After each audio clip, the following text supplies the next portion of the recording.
Cette manifestation, s'il fallait la définir, est une école de printemps en management de la créativité. Cela permet à des entreprises, des universitaires, différentes personnes de tester ensemble leur niveau de créativité, de stimuler cette créativité et de voir comment on peut la transformer en innovation. Alors, Mosaïque est une organisation internationale, c'est HEC Montréal qui a créé ce hub de créativité. Les écoles d'été ont lieu à Montréal et Barcelone. Il y a une école en France à Strasbourg, une école d'automne. Et pour la première fois, c'est l'Université catholique de Lille, et plus spécifiquement HEI Issa Hissène pour les écoles et les facultés catholiques de cette université qui organisent la manifestation. Alors pendant ces 3 jours, les participants vont être regroupés en équipes. Chaque équipe va se saisir d'une problématique, souvent une problématique d'entreprise. Et puis ces équipes vont traverser 3 écosystèmes. Un écosystème d'innovation pédagogique, un écosystème qui sont les Adicodes et un 3e écosystème qui est le Living Lab. Et à la suite de ces 3 écosystèmes, les problématiques vont être transformées. Bonjour et bienvenue à tous et à toutes et à tous pour cette première édition, première école de printemps en management de la créativité, première à Lille. Car, comme vous le savez, certains d'entre vous, ce n'est pas la première édition, il y a des éditions d'écoles d'été qui existent depuis déjà. Alors les objets dont on a parlé sont les problématiques. Chaque équipe constituée de chefs d'entreprise, d'entrepreneurs ou bien d'universitaires vont définir une problématique. Ces problématiques sont les objets. Et ce sont ces problématiques qui vont être transformées à travers les écosystèmes. Je vais ici découvrir la collaboration avec Lille, notamment avec les équipes de Lille, mais aussi en fin de compte ce qui est la collaboration en tant que telle, puisque c'est le sujet de ces 3 jours. Moi je suis chargé de développement pour ACRO, qui est une association de promotion et de soutien de l'économie créative sur Strasbourg, en lien avec la ville de Strasbourg et son université.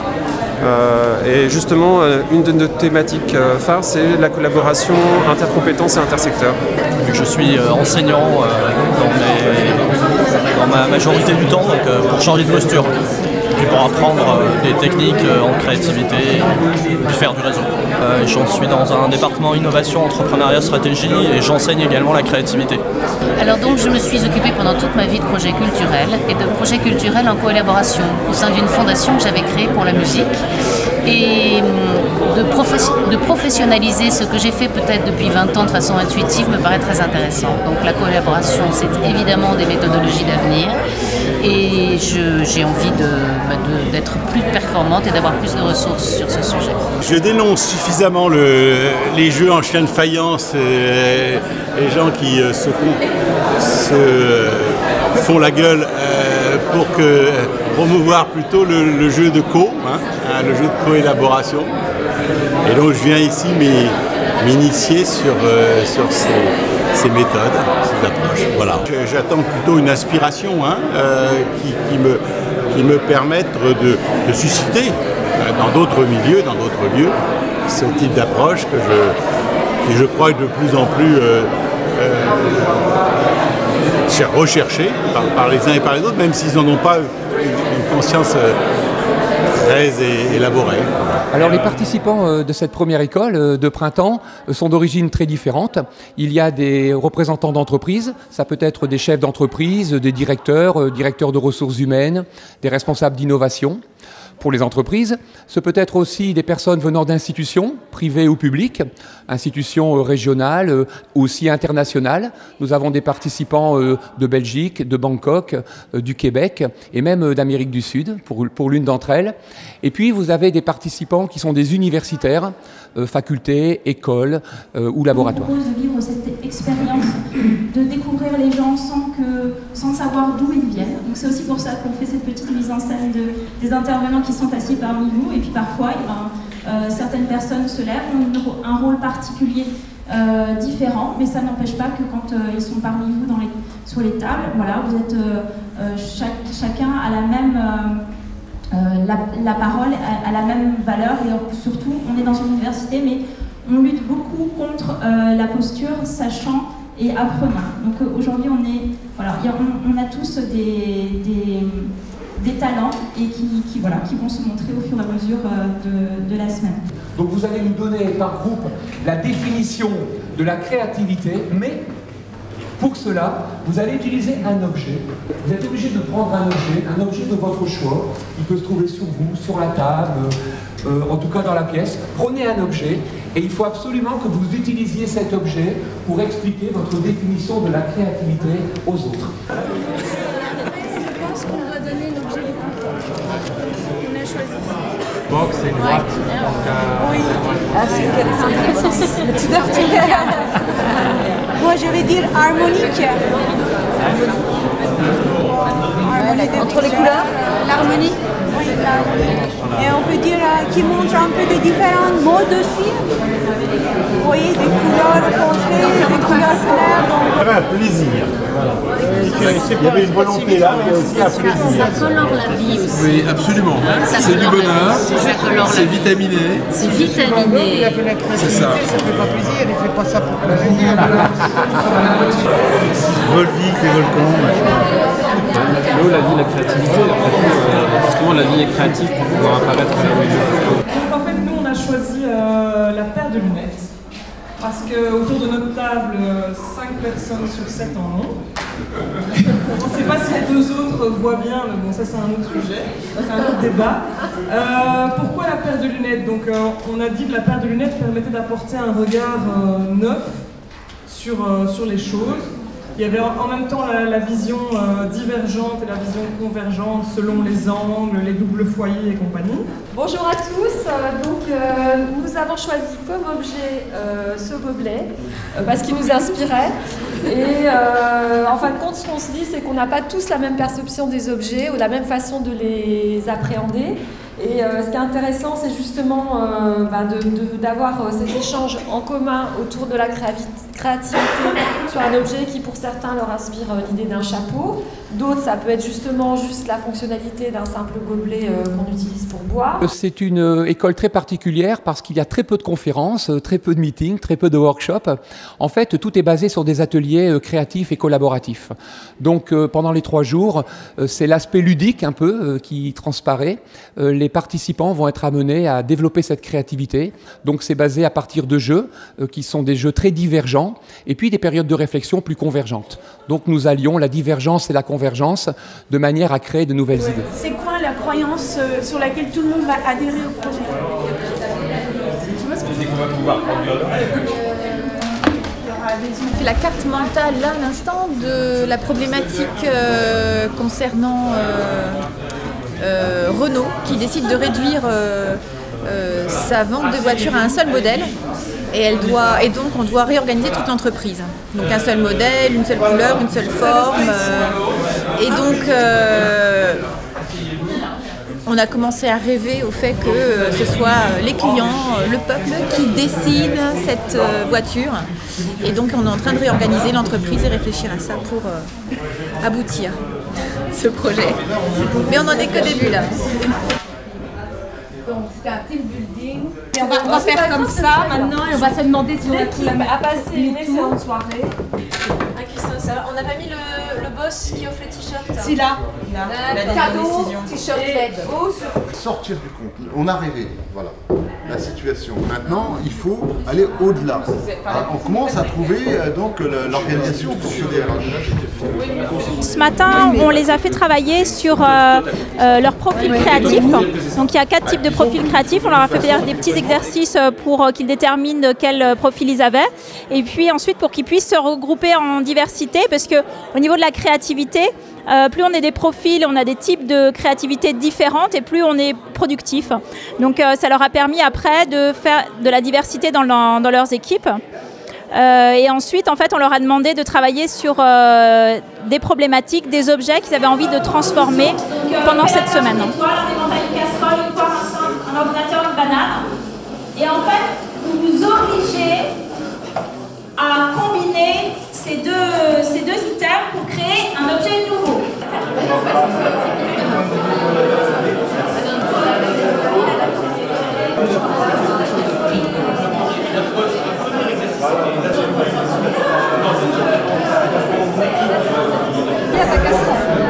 Son manche est posée sur le juste la casserole. Mais c'est pas un éventail. Ah si, c'est un éventail chinois. Un éventail chinois rond. Donc il y a une petite charnière qui relie les manches. Ah ouais. Alors justement, pour la vapeur, sur un bouton, il y a plein de trucs qui apparaissent et ça égoutte. C'est pas un stade-up que tu peux faire.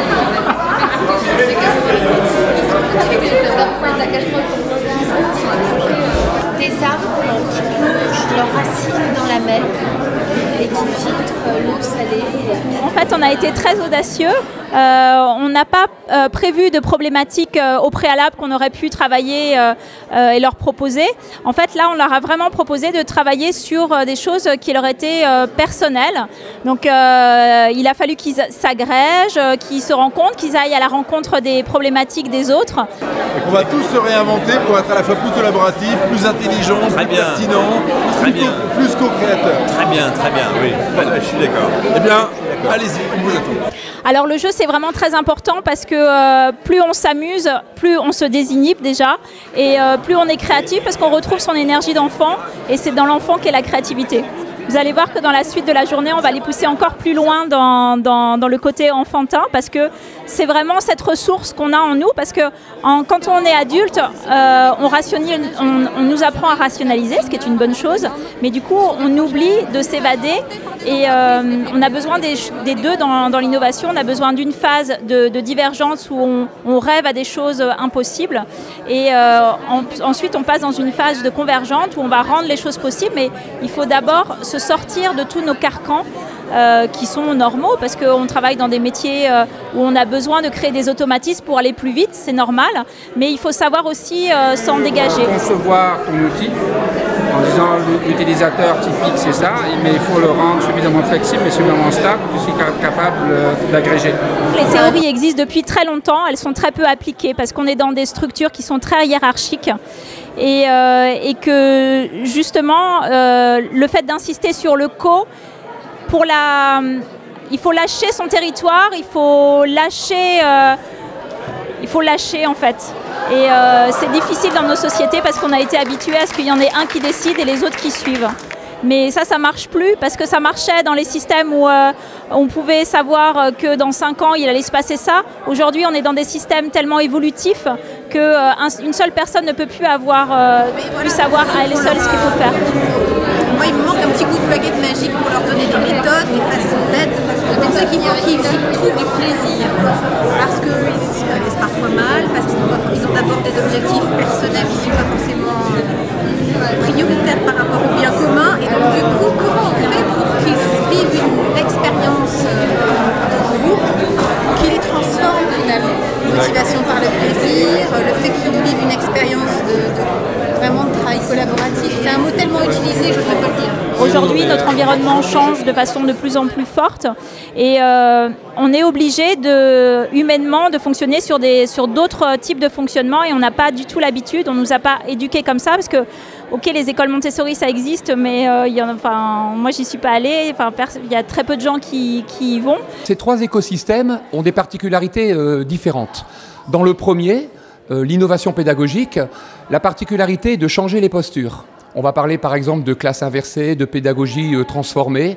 Et donc c'est un exemple qui permet à ces entreprises de revoir cette problématique différemment. Le deuxième écosystème sont les ateliers de l'innovation et du co-design. Là, on va parler plutôt de conception, de prototypage. Et dans le troisième écosystème, les Living Labs, on s'intéressera davantage aux usagers, à des consommateurs, des populations, à un lieu. HEC Montréal s'appelle un pôle, qui est à la fois un pôle à la fois de recherche, de valorisation avec les entreprises et évidemment aussi de formation. Sur la notion de management de la créativité, l'idée c'est à la fois évidemment de faire des recherches fondamentales, de publier des articles de recherche sur ce qu'est l'économie créative, le management de la créativité, mais aussi d'essayer de tirer beaucoup de passerelles avec le milieu industriel, dans la mesure où la créativité c'est une pratique émergente. Les industriels apportent leurs problèmes, on essaye de trouver collectivement des solutions, en particulier en mélangeant des milieux qui sont très très créatifs, comme à Montréal on a la chance d'avoir le Cirque du Soleil, on a la chance d'avoir Ubisoft, mais avec des milieux beaucoup plus entre guillemets conservateurs, comme des banques, comme des institutions, comme par exemple des institutions gouvernementales, qui essayent elles aussi de trouver de nouvelles pratiques créatives. Et donc l'idée en particulier était de mettre en place une espèce de plateforme de formation commune, mélangeant des personnages venant d'horizons très très différents, donc des industriels, des professeurs, des étudiants, des gens des collectivités territoriales, pour réfléchir ensemble sur la créativité pendant des moments de temps, un peu comme cette semaine aujourd'hui de Lille, qui sont des moments de temps où les gens se consacrent pendant une semaine ou 2 semaines à réfléchir sur ce qu'est la créativité, à avoir des lieux créatifs, à faire des expériences, à faire des workshops créatifs. On a eu l'idée de mettre en place donc une formation Montréal-Barcelone, une semaine à Montréal pour aller voir justement le Cirque du Soleil, pour aller voir Ubisoft, mais aussi pour faire des ateliers créatifs, pour faire aussi évidemment des cours et de la théorie. Et puis une semaine qui est jouxtée, tout le monde va à Barcelone en même temps, et pour voir alors, à nouveau le Sagrada Familia, les lieux de recherche de Ferran Adrià par exemple, qui est ce grand cuisinier dont tout le monde parle beaucoup.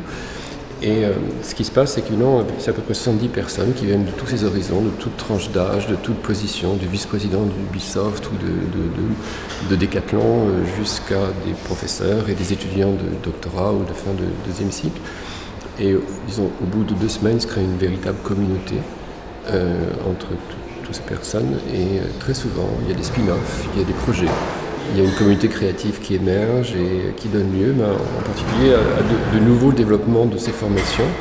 On en a fait à Rio de Janeiro, on en a fait à Bangkok, on en a fait à Strasbourg. Et puis je suis très heureux de voir que cette année, c'est Lille qui se lance dans l'opération.